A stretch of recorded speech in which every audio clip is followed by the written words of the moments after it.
इसमें मेरे लिए क्या है? प्यार और सकारात्मकता का चुनाव करना सीखें। 1 मिनट के लिए विचार करें, क्या आप वास्तव में खुश हैं? हम अक्सर खुद को बताते हैं कि अगर हमारे पास अधिक पैसा या अधिक खाली समय या एक अलग नौकरी है तो हमारा जीवन बेहतर होगा। लेकिन यह सच नहीं है कि खुशी कैसे काम करती है। वास्तव में आपके सर्वश्रेष्ठ जीवन को अनलॉक करने की कुंजी पहले से ही आपके हाथों में है और यह आत्म प्रेम से शुरू होता है। अपनी दुनिया में खुशी का स्वागत करने के लिए कोशिश की और सच्ची तकनीकों को जानें और यह पता लगाएं कि आपकी मानसिकता को बदलने से आपकी वास्तविकता कैसे बदल सकती है। प्रेरणादायक ज्ञान और व्यावहारिक सलाह के साथ पैक किया गया, यह एक अच्छा जीवन जीने के लिए आपका मार्गदर्शक है। आप सीखेंगे कानून के आकर्षण के अनुसार आपके विचार आपकी वास्तविकता को निर्धारित करते हैं। जब लेखक एक छात्र था, उसके परिवार के पास बहुत कम पैसे थे, इसलिए जब दोस्तों ने उन्हें अपनी छुट्टी पर शामिल होने के लिए कहा तो उन्हें पता था कि वे इसे बर्दाश्त नहीं कर सकते। लेकिन फिर कुछ हफ्तों बाद 500 लगभग $650 के लिए मेल में एक चेक आया, लगभग उतना ही जितना लेखक को जरूरत थी। संभवतः क्या हो सकता था? लेखक का मानना है कि यह सब कुछ आकर्षण का कानून के लिए धन्यवाद था। यह विचार चलता है कि यदि आप मानते हैं कि कुछ अच्छा होगा तो आप इसे अधिक संभावना बनाते हैं कि ऐसा होगा। यह मुख्य संदेश है, आकर्षण के कानून के अनुसार आपके विचार आपकी वास्तविकता को निर्धारित करते हैं। इसके विपरीत भी सच है, यदि आप नकारात्मक विचारों पर ध्यान केंद्रित करते हैं और सबसे बुरे की उम्मीद करते हैं तो आप इस संभावना को बढ़ाते हैं कि यह बदले में सच हो जाएगा। लेखक के मामले में उन्होंने यह सोचते हुए सप्ताह बिताया कि वे छुट्टी का खर्च उठा पाएंगे या नहीं और ब्रह्मांड ने ऐसा करके जवाब दिया। लेकिन भले ही उन्हें आकर्षण के कानून का उपयोग करके कुछ सफलता मिली, लेखक ने पाया कि यह हमेशा वितरित नहीं किया गया था। उन्होंने महसूस किया कि भले ही वह सकारात्मक सोच रहे थे, उनके विचार अक्सर नकारात्मक भावनाओं के साथ थे और इस संयोजन ने उन्हें उलझन और अशोभनीय बना दिया। सफलता के लिए एक महान नुस्खा नहीं। इस समस्या से निपटने के लिए वे अपने स्वयं के कानून, कंपन के कानून के साथ आया। वाइब्रेशन के नियम के अनुसार जब आप हर्षित, सकारात्मक ऊर्जा प्राप्त करते हैं तो आपकी वास्तविकता सकारात्मक रूप से चार्ज हो जाती है और आप हर्षित, सकारात्मक चीजों को आकर्षित करते हैं। यह सिद्धांत दूर की कौड़ी लग सकता है, लेकिन यह वास्तविक विज्ञान पर आधारित है। इस बात पर विचार करें कि ब्रह्मांड में सब कुछ, जिसमें हमारे दिमाग भी शामिल हैं, परमाणुओं से बने हैं जो कंपन करते हैं। यह इस प्रकार है कि हमारे विचारों और भावनाओं सहित बाकी सब कुछ भी कंपन होना चाहिए। लेखक का मानना है कि हर्षित, प्रेमपूर्ण भावनाओं में एक उच्च कंपन आवृत्ति होती है, जबकि गुस्सा, उदास भावनाएं कम आवृत्ति पर कंपन करती हैं। आप अपनी कंपन आवृत्ति का नियंत्रण ले सकते हैं। यह संभव नहीं लगता है, लेकिन जब यह भावनाओं की बात आती है तो आपके पास हरी शैवाल के साथ बहुत कुछ है, या अधिक सटीक रूप से हरे शैवाल की एक विशेष प्रजाति जो अन्य पौधों से अपनी ऊर्जा प्राप्त करती है। शैवाल की तरह आप अपनी भावनात्मक ऊर्जा अन्य लोगों और अपने पर्यावरण से खींचते हैं। वास्तव में जब चीजें बुरी तरह से चल रही होती हैं तो अपने आसपास से सकारात्मक ऊर्जा को बुलाने से आप कैसा महसूस कर सकते हैं। इसलिए उच्चतर कंपन करने के लिए आपकी पहली प्राथमिकता सकारात्मक लोगों के साथ अधिक समय बिताने की होनी चाहिए। यह मुख्य संदेश है, आप अपनी कंपन आवृत्ति का नियंत्रण ले सकते हैं। अच्छे कंपन संक्रामक होते हैं। यदि आप उन दोस्तों के साथ घुलते मिलते हैं जो प्यार और आनंद को प्राप्त करते हैं तो उनकी भावनात्मक स्थिति आप पर हावी हो जाएगी।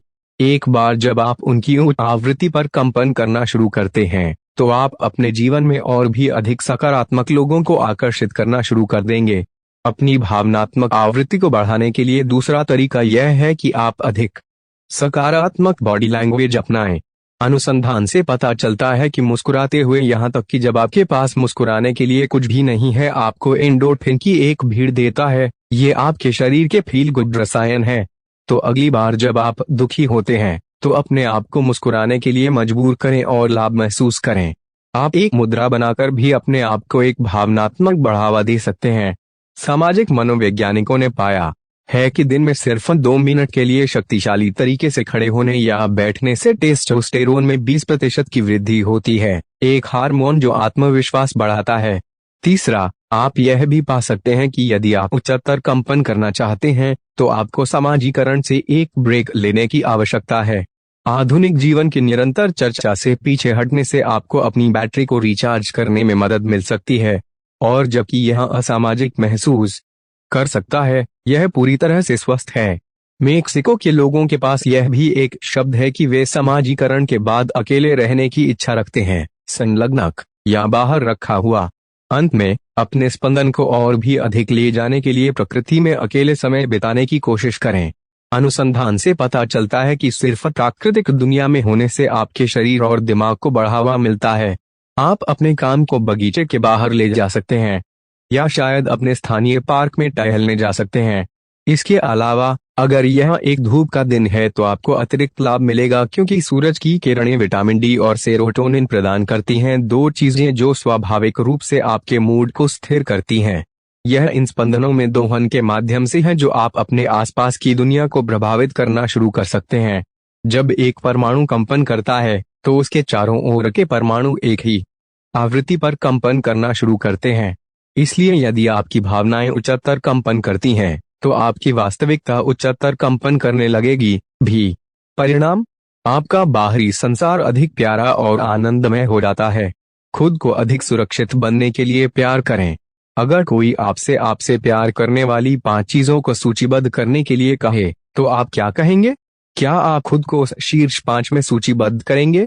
अफसोस की बात है, हम में से कई नहीं होगा। ऐसा इसलिए है क्योंकि हमारा समाज आत्म प्रेम की कमी से पीड़ित है। आज की दुनिया में हम अक्सर ऐसे लोगों के साथ उपभोग करते हैं जो अन्य लोग हमारे बारे में सोचते हैं, चाहे वो हमें पसंद हो, चाहे वे हमारा सम्मान करें। लेकिन हम यह पूछना बंद नहीं करते कि हम खुद से प्यार करते हैं या सम्मान करते हैं। यह एक समस्या है क्योंकि सच्ची खुशी और संतुष्टि अपने आप को बिना शर्त प्यार करने से आती है और यह परवाह न करना कि दूसरे आपके बारे में क्या सोचते हैं या महसूस करते हैं। यहाँ मुख्य संदेश यह है, अपने आप को अधिक सुरक्षित बनने के लिए प्यार करें। असुरक्षा एक खतरनाक चीज है और यह आपके निकटतम रिश्तों को दूषित कर सकती है। ईर्ष्या करने वाले प्रेमी पर विचार करें जो चुपके से अपने साथी के ईमेल और ग्रंथों के माध्यम से देखता है। उसकी ईर्ष्या असुरक्षा की जगह से आती है। शायद वह सोचता है कि वह बहुत अच्छी नहीं लग रही है। उसकी हरकतों की वजह से शायद रिश्ता खत्म हो जाता है। क्या अधिक है, लोग दूसरों के प्रति आकर्षित होते हैं जो अपने आप में सहज होते हैं और आंतरिक आत्मविश्वास को बढ़ाते हैं। इसलिए यदि आप खुद से प्यार नहीं करते हैं तो अन्य लोग आपके नकारात्मक विचारों को उठाएंगे और आपको प्यार करना भी मुश्किल होगा। आत्म प्रेम का एक हिस्सा आपके शारीरिक स्व को स्वीकार कर रहा है और आपके द्वारा दिए गए शरीर की सराहना कर रहा है, जो कि आसान नहीं है जब आप सोशल मीडिया पर मॉडल और मशहूर हस्तियों की छवियों के साथ लगातार बमबारी कर रहे हों। ये चित्र तुलना को आमंत्रित करते हैं और आप महसूस करना शुरू कर सकते हैं कि आप माप नहीं करते हैं।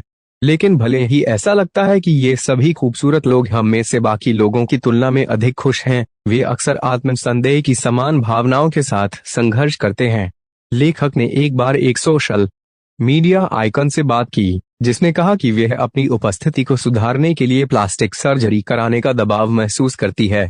बाद में लेखक ने महिला अनुयायियों में से एक से बात की। वह अपने स्वयं के रूप के बारे में असुरक्षित महसूस करती थी और विश्वास करती थी कि यदि वह अपनी मूर्ति की तरह दिख सकती है तो उसका जीवन बहुत बेहतर होगा। इस प्रशंसक ने जो नहीं देखा वह संदेह और नाखुश था जो तथाकथित पूर्णता के सोशल मीडिया छवियों के पीछे पड़ा था। यह सदियों पुराना ज्ञान है, लेकिन यह सिर्फ यह दिखाने के लिए जाता है कि बाहर जो है वह सब महत्वपूर्ण नहीं है। जो बात ज्यादा मायने रखती है वह है आत्म प्रेम की एक ठोस बुनियाद, ताकि आप अपने आप को उसी तरह स्वीकार कर सकें जैसे आप हैं। जीवन में आप या तो खुशी के बीज बो सकते हैं या नाखुशी की जड़ें चुन सकते हैं। अपने आप से प्यार करना सीखना सब ठीक है और अच्छा है, लेकिन एक ऐसे मुकाम पर पहुंचने के लिए जहां आप अपना जीवन बदल सकते हैं, आपको यह समझने की जरूरत है कि आपके पास वास्तव में 2 दिमाग हैं, एक नहीं। आपका पहला मन आपका चेतन मन है। यह उन सभी विचारों, भावनाओं और सूचनाओं को रखता है जिनसे आप सचेत रूप से अवगत हैं। तुम्हारा दूसरा मन तुम्हारा अचेतन मन है। यह सभी मान्यताओं और मान्यताओं को रखता है जो सतह के नीचे मौजूद हैं। यह आपके बगीचे के रूप में आपके चेतन मन और आपके अचेतन मन को स्मृति के रूप में सोचने में सहायक है। जिस तरह से आपका बगीचा बढ़ता है, यह मुख्य संदेश है। जीवन में आप या तो खुशी के बीज बो सकते हैं या नाखुशी की जड़ें चुन सकते हैं। आइए एक पल के लिए कल्पना करें कि आपके विश्वास आपके अचेतन मस्तिष्क में जड़ें जमा लेते हैं। आपके पास या तो सहायक या अनैतिक विश्वास हैं, जो बदले में या तो एक हर्षित शांत बगीचे या एक विषाक्त बंजर भूमि का नेतृत्व करते हैं। अपनी वास्तविकता को सफलतापूर्वक बदलने के लिए आपको खराब बीज को बाहर निकालने की जरूरत है। अपनी मान्यताओं की समीक्षा करके शुरू करें और खुद से पूछें कि वे कहां से आए हैं। जब लेखक ने अपने स्वयं के विश्वास प्रणाली की जांच की, तो उन्होंने पाया कि उन्होंने सोचा कि लोग एक निश्चित प्रकार का जीवन जीने के लिए पूर्व निर्धारित थे। कुछ लोग सिर्फ भाग्यशाली थे और सफल जीवन जिएंगे, जबकि अन्य अशुभ थे, कठिन जीवन के लिए प्रेरित थे। उनका मानना था कि जीवन में आपका रास्ता नहीं बदला जा सकता है। लेकिन जब लेखक ने इस विश्वास की जड़ें खोजी, तो उन्होंने महसूस किया कि वे एक बच्चे के रूप में एक वयस्क प्राधिकरण के आंकड़े से इसे प्राप्त करेंगे। और क्योंकि उन्होंने अन्य लोगों को इस प्राधिकरण के आंकड़े से सहमत होते हुए देखा, उन्होंने इस विश्वास को श्रेय देना शुरू कर दिया। नकारात्मक विश्वास ने लेखक को यह सोचने के लिए प्रेरित किया कि उसके बचपन के खराब होने के कारण उसका जीवन हमेशा कठिन होगा, चाहे उसने कुछ भी किया हो। लेकिन यह बस एक अचेतन पूर्वाग्रह था। अपनी खुद की मान्यताओं को देखते हुए खुद से पूछें कि क्या वे सकारात्मक या नकारात्मक हैं। क्या वे आपके जीवन में सुधार करेंगे या आपको वापस पकड़ लेंगे। नकारात्मक मान्यताओं को जाने देने के लिए विकल्पों के लिए सबूत देखें। उदाहरण के लिए, लेखक सफल लोगों पर पढ़ा जिन्होंने जीवन में एक कठिन शुरुआत की थी। जैसा कि आप अगले पलक में खोज करेंगे, अन्य लोगों को प्रतिकूलता पर विजय प्राप्त करते देखकर आपको कार्यवाही के लिए प्रेरित कर सकते हैं। अपने जीवन को एक विश्वास प्रणाली द्वारा कैद किए जाने के लिए खर्च न करें जो आपकी क्षमता को सीमित करता है। अपने सपनों को सच करने के लिए आपको बहुत अधिक संसाधनों की आवश्यकता नहीं है। सकारात्मक विचार और विश्वास महत्वपूर्ण है, लेकिन आपकी वास्तविकता तब तक नहीं बदलेगी जब तक आप उन्हें कार्यवाही से जोड़े नहीं। बहुत से लोग जो अधिक सफल होना चाहते हैं, उनके लिए कुछ करना मुश्किल हिस्सा है। सकारात्मक कार्यवाही का मतलब है कड़ी मेहनत और समर्पण। इसका मतलब है कि उन दिनों में भी जब आप बैठकर आराम करना चाहते हैं। कई लोग अपने लक्ष्यों तक पहुंचने के लिए कार्यवाही करने में विफल होते हैं और फिर आश्चर्य करते हैं कि उनकी सकारात्मकता उन्हें पुरस्कार क्यों नहीं ला रही है। वे खुद को बताते हैं कि उनके सपनों को प्राप्त करने के लिए बहुत सारे अवरोध हैं, उनके पास पर्याप्त समय, पैसा या विशेषज्ञता नहीं है। जब उन्हें ये चीजें मिलेंगी, तब वे कार्यवाही करेंगे। यह मुख्य संदेश है, आपको अपने सपनों को सच करने के लिए बहुत सारे संसाधनों की आवश्यकता नहीं है। बात यह है, आपको बस इतना करना है कि आप अपने लक्ष्य को प्राथमिकता दें और उस तक पहुंचने के लिए अपने आराम का त्याग करने के लिए तैयार रहें। अगर आपको लगता है कि आप बस तैयार होने तक इंतजार करेंगे, तो आप लंबे समय तक इंतजार करेंगे। British business tycoon Richard Branson की कहानी पर गौर करें, जिन्होंने 16 साल की उम्र में एक उद्यमी एक पत्रिका शुरू करके अपना पहला कदम रखा। इसका कोई मतलब नहीं था, क्योंकि शीर्ष पर रहने के कारण ब्रैंसन भी डिस्लेक्सिक थे। उनकी जगह पर ज्यादातर लोगों ने खुद को बताया होगा कि उनके पास पत्रिका शुरू करने की विशेषज्ञता नहीं हो सकती है, लेकिन ब्रैंसन ने इसे वापस नहीं लेने दिया। तब से उन्होंने 400 से अधिक विभिन्न व्यवसाय शुरू किए हैं।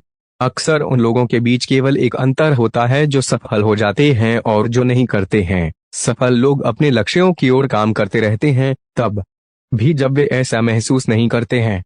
इसे ग्रिड के नाम से जाना जाता है। यहाँ तक कि जब आप प्रेरित महसूस नहीं कर रहे हैं, तो आप अपने दांत पीसते हैं, अपनी आस्तीन ऊपर रोल करते हैं और आगे बढ़ते रहते हैं। समय के साथ ये निरंतर प्रयास महत्वपूर्ण सकारात्मक परिणामों को जोड़ते हैं। शायद आप अपने लक्ष्यों की ओर कदम उठाना चाहते हैं, लेकिन आप ऐसा करने और इसे करने के लिए प्रेरणा नहीं ढूंढ सकते हैं। इसे दूर करने का एक शानदार तरीका यह है कि आप अपने बड़े लक्ष्य को कई छोटे कामों में तोड़ दें। प्रेरणा में शामिल मस्तिष्क के प्रमुख रसायनों में से एक डोपामाइन है। हर बार जब आप कुछ हासिल करते हैं, तो आपको डोपामाइन का एक हिट मिलता है, जो आपको चलते रहने के लिए प्रोत्साहित करता है। काटने आकार के टुकड़ों में अपनी महत्वाकांक्षाओं को तोड़कर आप छोटे लक्ष्यों तक अधिक से अधिक बार पहुंचेंगे और हर कदम पर डोपामाइन को प्राप्त कर सकते हैं। आप नियंत्रित नहीं कर सकते कि क्या होता है, लेकिन आप अपनी प्रतिक्रियाओं को नियंत्रित कर सकते हैं। रिचर्ड ब्रैंसन की तरह आप अपने कार्यों को नियंत्रित करने और अपने लक्ष्यों की ओर सकारात्मक कदम उठाने में सक्षम हो सकते हैं, लेकिन आप कभी भी अपने आसपास की दुनिया को पूरी तरह से नियंत्रित नहीं कर सकते। दुर्भाग्य से इसका मतलब है कि दर्दनाक अनुभव हमारे जीवन के दौरान कुछ बिंदु पर हम सभी के लिए स्टोर हैं, लेकिन जब सबसे बुरा होता है तो आप पीड़ित बनने से इनकार करके आत्म प्रेम का अभ्यास कर सकते हैं। यह कहना नहीं है कि बुरी चीजें होने पर आपको दुखी नहीं होना चाहिए, लेकिन आपके पास इस बात का विकल्प है कि आप स्थिति को कैसे देखते हैं। और जैसा कि हमने देखा है, आप जो भी चुनाव करते हैं वह आपकी कंपन ऊर्जा को प्रभावित करेगा और आपकी वास्तविकता को प्रभावित करेगा। यदि आप हमेशा खुद को पीड़ित के रूप में देखना चुनते हैं तो आपके कंपन हमेशा कम आवृत्ति पर रहेंगे। दूसरे शब्दों में, जीवन आपको पीड़ित व्यक्ति की तरह रखेगा। यह मुख्य संदेश है, आप नियंत्रित नहीं कर सकते कि क्या होता है, लेकिन आप अपनी प्रतिक्रियाओं को नियंत्रित कर सकते हैं। दूसरी ओर, यदि आप अपने दर्दनाक अनुभव को व्यक्तिगत विकास के अवसर के रूप में देखते हैं तो आप उच्च आवृत्ति पर कंपन करेंगे और अधिक उच्च आवृत्ति ऊर्जा को आकर्षित करेंगे। आप भविष्य में होने वाली बेहतर चीजों के लिए तत्पर रह सकते हैं। दर्दनाक घटनाएं क्रूर और अर्थहीन लग सकती हैं, लेकिन वे अक्सर आपको मजबूत बनाते हैं। दर्द वे आग है जो खुद का सबसे अच्छा संस्करण बनाता है। इसलिए दर्द के बारे में अपने दृष्टिकोण को अलग तरह से बताने की कोशिश करें। अपने आप से कहें, यह मेरे लिए नहीं हो रहा है, यह मेरे लिए हो रहा है। ग्रीक दार्शनिक अरस्तू ने कहा कि सब कुछ एक कारण से होता है। आप इसे उस समय नहीं देख सकते हैं, लेकिन बाद के वर्षों में जब आप पीछे मुड़कर देखेंगे तो आप समझ जाएंगे कि आपके जीवन में होने वाली घटनाओं दोनों ने अच्छा और बुरा आपके विकास को प्रभावित किया है। उदाहरण के लिए, जब लेखक बहुत छोटा था, उसके पिता की मृत्यु हो गई।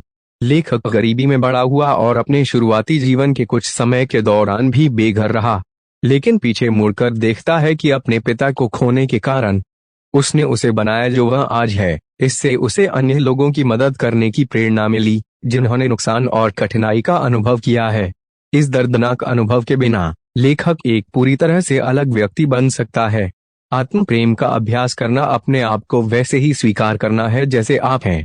इसका मतलब है कि उन सभी अनुभवों को स्वीकार करना जिन्होंने आपको आकार दिया है, सकारात्मक और नकारात्मक, हर्षित और दर्दनाक, वे सभी आपके जीवन के अद्वितीय टेप पेस्ट्री में सूत्र हैं।